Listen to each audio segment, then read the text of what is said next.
ராஜா சார்ட்ட ஒரு தடவை பாட்டு எழுதும்போது ஒரு 1/2 மணி நேரம் ஆயிடுச்சு. அவர் ஒரு டியூன் கொடுத்த உடனே அங்கேயே எழுதணும் அவர்கிட்ட. தேநீர் குடித்தேன், அப்புறம் ஏஞ்சி போனேன், அப்புறம் நடந்து வந்தேன், திருப்பி வந்தேன்.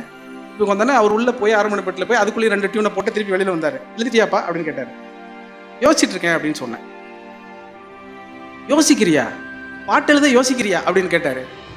யோசிக்காமல் எப்படி பாட்டு எழுதுறதுன்னு எனக்கு வந்து அதிர்ச்சி ஆயிடுச்சு. இல்லைப்பா, நான் வந்து கொஞ்சம் புதுசாக திங்க் பண்ணுறேன் அப்படின்னு.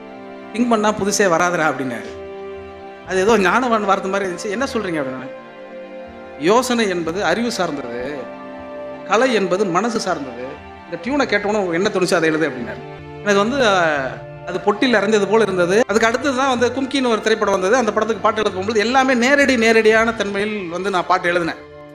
என்ன சார் ஆகுது அப்படின்னா, இல்லை அதுக்குள்ளே வரான், அந்த பொண்ணை பார்த்துறான் சார், அவனுக்கு ஒன்றுமே புரியல அப்படின்னா, ஒன்றும் புரியல, சொல்ல தெரியலன்னு. அவர் டேரக்டர் வந்து அதுக்கு முன்னாடி மைனான்னு ஒரு படம் எடுத்து மிகப்பெரிய வெற்றி அடைஞ்சிச்சு. அவருக்கு அதிர்ச்சி ஆயிடுச்சு. டக்குன்னு சொன்ன உடனே, சார் முன்னாடியெல்லாம் கொஞ்சம் ஏதோ திங்க் பண்ணி சொல்லுவீங்க, இப்போ போகிற போக்கில் சொல்கிற மாதிரி இருக்கே சார், வெற்றி அடிச்சிட்டோங்கிற மமதை வந்துருச்சா சார் அப்படின்னாரு. இல்லை இப்போ தான் எனக்கு தெளிவே வந்திருக்கு, இப்போ நான் எழுதுறதெல்லாம் ஹிட் ஆகிடும் பாருங்கன்னு சொல்லிட்டு அந்த கும்கியில் இருக்கிற எல்லா பாட்டுமே இப்போ என்ன சுச்சுவேஷன் கேட்டேன். அந்த பொண்ணுகிட்ட லவ் சொல்ல போகிறான் சார், அந்த பொண்ணு எப்போ சொல்ல போகிறான்னு ஏங்குறான் சார், அதுக்கு ஒரு பல்லவி சார்னாரு. எப்போ புள்ள சொல்ல போகிறேன்ட்டு போயிட்டேன்.